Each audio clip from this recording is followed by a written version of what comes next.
औपचारिक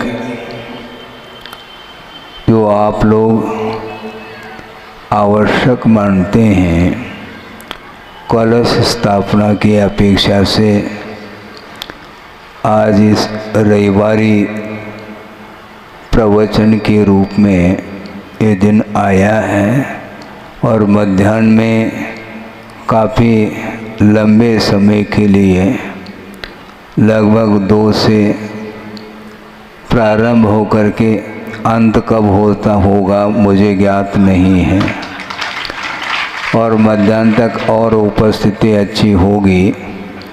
अभी मैं संक्षेप से आप लोगों के आग्रह से भावना की अपेक्षा से कुछ आगम के आधार से विषय दे रहा हूँ। वैसे 2 दिन से सुबह प्रातःकालीन स्वाध्याय रत्नकर्ण श्रावकाचार्य का चल रहा है और अपराह्न वेला में समय सार का स्वाध्याय आप लोग सुन रहे हैं। फिर भी भावना तो रहती है जितना मिल जाए उतना अच्छा है, इसलिए आप लोगों ने बड़े भाव विभोर होते हुए गुरुदेव की पूजा की है और किसके द्वारा की है? अष्ट मंगल द्रव्य के माध्यम से पूजन संपन्न हुआ है। विकल्प मन में ये आता है इस द्रव्य को मंगल द्रव्य क्यों कहा?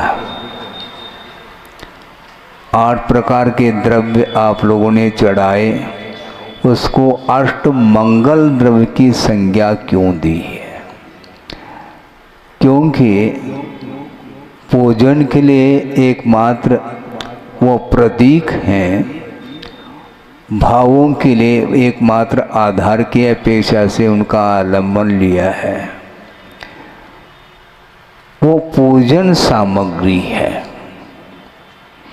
गुरुदेव के मुख से हमने सुना था कितना उनका गहरा चिंतन होता होगा। रामटेक की बात है, आरिका संघ भी उपस्थित था और उनके बीच में कुछ चिंतन दे रहे थे गुरुदेव और उसी समय मैं जंगल के निमित्त को लेकर के बाहर निकला और एक शब्द कान में आ गया, वो आपके सामने रख रहा हूँ क्योंकि समय अल्प है। आपने कहा 2 शब्द, हम एक शब्द सुना रहे हैं। चिंतन ये दे रहे थे कि पूजन सामग्री जिसके माध्यम से परिणामों में उज्ज्वलता आती है और वही सामग्री भोजन सामग्री के रूप में भी होती है। आप चढ़ाते हैं, एक द्रव्य चढ़ा रहे हैं और पूजा का भाव आपके अंदर है। आप प्रभु की अथवा गुरु की आराधना करने के लिए बैठे हैं, भक्ति करने के लिए बैठे हैं, इसलिए वो अष्ट मंगल द्रव्य का आपने आलम्बन लिया है और उसमें जल है, चंदन है, अक्षत पुष्प आदि आदि है, नैवेद्य भी है। ये ठीक है, आप चटक चढ़ाते हैं, अलग विषय है, उसमें नैवेद्य का ही आरोप किया गया है। इसी प्रकार दिवाली के दिन निर्वाण लाडू चढ़ाते हैं। प्रत्येक व्यक्ति के हाथ में वह निर्वाण लाडू है, चढ़ाने के लिए, खाने के लिए नहीं। और एक छोटा सा बालक भी है, उसके हाथ में भी निर्वाण लाडू दिया है, चढ़ाने के लिए दिया है और वह चढ़ा रहा है। वो छोटा सा बालक होकर के भी वह संस्कारित है कि यह चढ़ाने योग्य वस्तु है, ये खाने योग्य नहीं है। एक ही वस्तु है। आप जब रसोई घर में चले जाते हैं तो खाने का भाव आता है और पूजन के समय पर चढ़ाने का भाव आता है। वस्तु एक ही है, वही वस्तु विषय के रूप में ग्रहण कर लेते हैं तो वह बंध के लिए कारण सिद्ध होता है।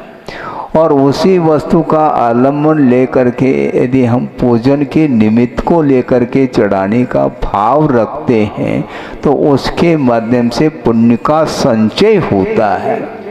राग के माध्यम से विषयों का ग्रहण होता है और पुण्य का संचय जो होता है वह त्याग की अपेक्षा से होता है।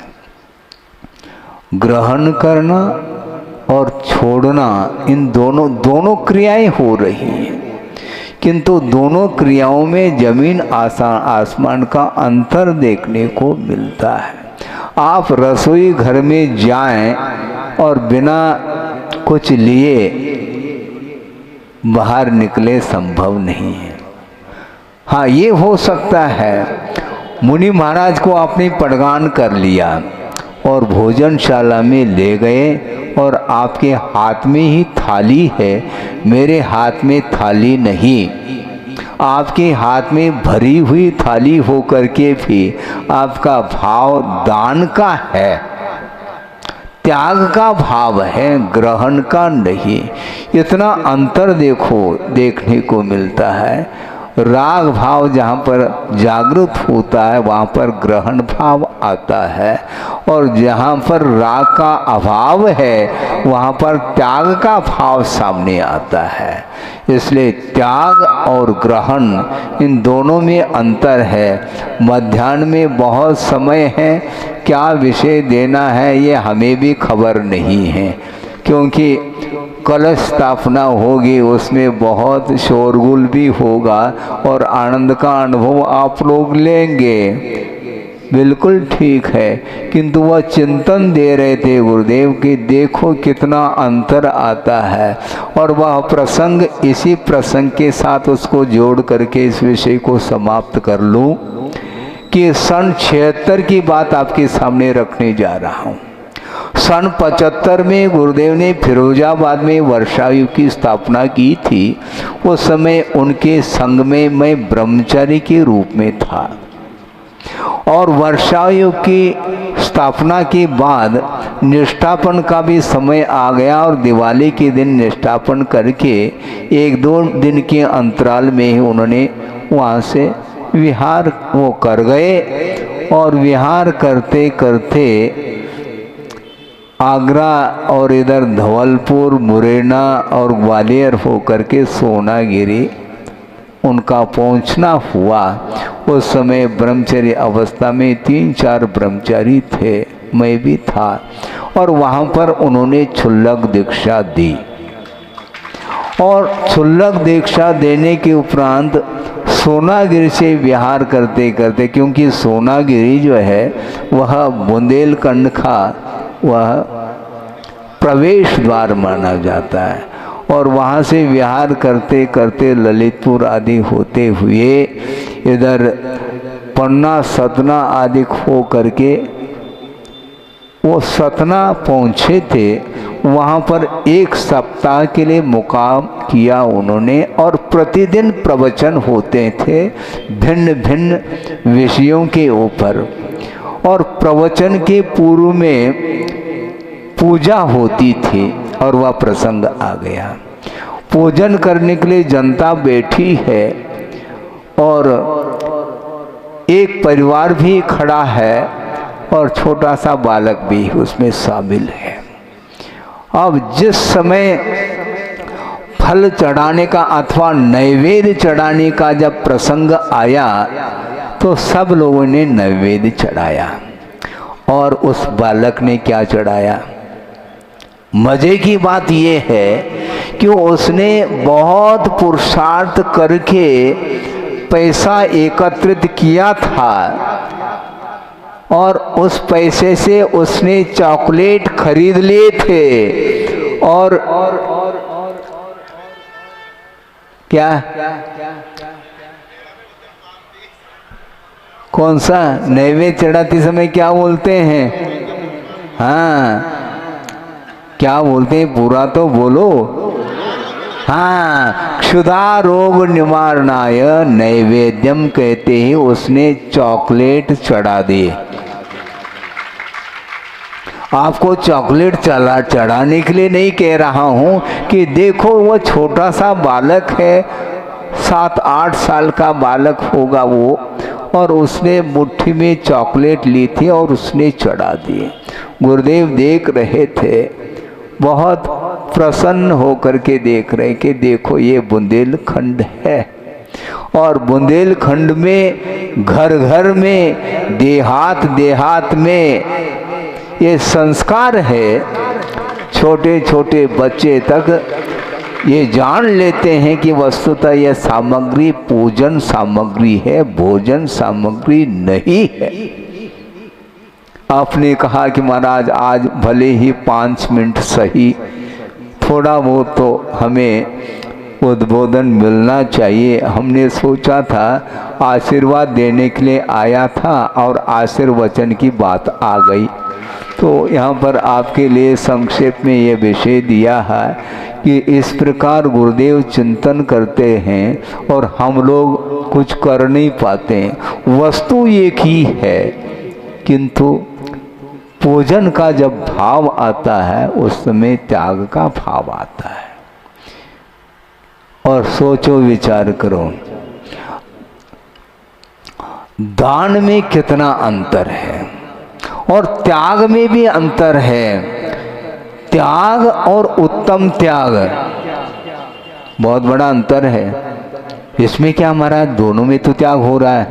सुनो, एक व्यक्ति ने 100 रुपए का नोट लगाया है। लगाने का अर्थ क्या, समझ गए आप। और एक 100 रुपए का नोट दान स्वरूप दिया है।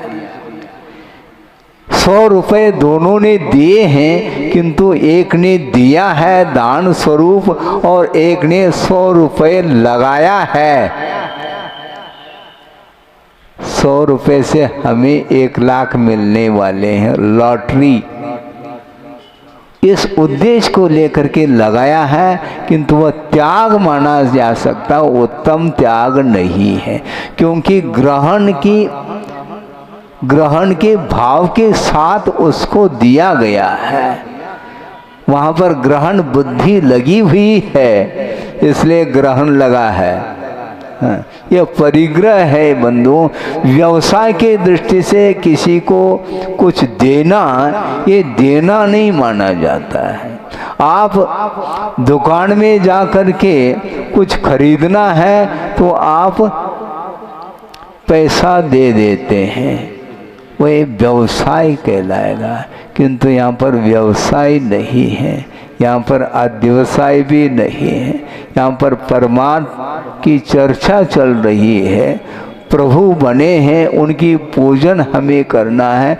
वो पूज्य बने हैं, हमारी पूजा से उनमें पूजता नहीं आई, किंतु उनके पूजन अर्चन करने से अपने भीतर जो भवांतर का जो पाप अर्जित है उसको धोने के दृष्टि से भगवान आपके चरणों में मैं आया हूँ और कोई भी मेरा प्रयोजन नहीं है। इस प्रकार भीग करके वह प्रभु और गुरु की पूजन करता है, उसके माध्यम से 7 से पुण्य का संचय कर लेता है और वह पुण्य, वह 7 से जो पुण्य है वह भवांतर में काम आता है, इस भव में भी काम में आता है और उसका संबंध भवांतर तक चला जाता है।